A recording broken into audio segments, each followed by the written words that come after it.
And I like to interrupt your services to the people and say we don't need you no more. You could get out because you're not taking over the church or you're not taking over the people because the way you think is wrong and the way you talk is smooth, but the way you do it is wrong.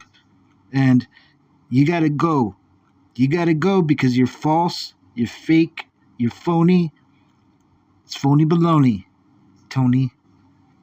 What's up, Joni? In order to have power with God, you gotta be like God.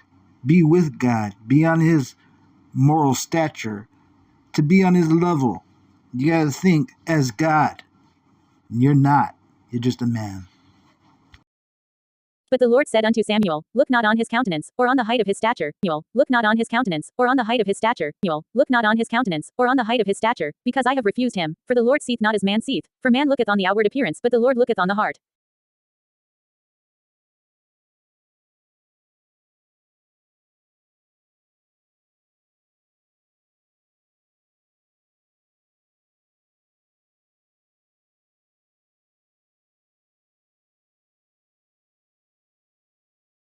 Gil 1 Samuel 16:7.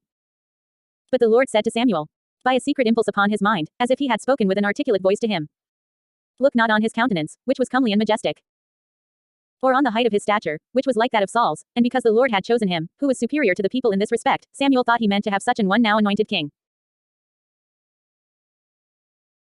Because I have refused him, or it is not my pleasure that he should be king, though Ben Gersom thinks this refers to Saul, that the Lord had rejected him, though of an high stature, and therefore Samuel should not look out for such a person to be king, and Abarbino refers it to the height of stature itself, that God had rejected that, and laid it aside as a qualification of a king, or as a rule to judge of a proper person to be a king, but no doubt it respected Eliab. For the Lord seeth not as man seeth. Man only sees what is without, but the Lord sees what is within. Only the outward visible form of the body is seen by man, but the inward qualifications and endowments of the mind are seen by the Lord.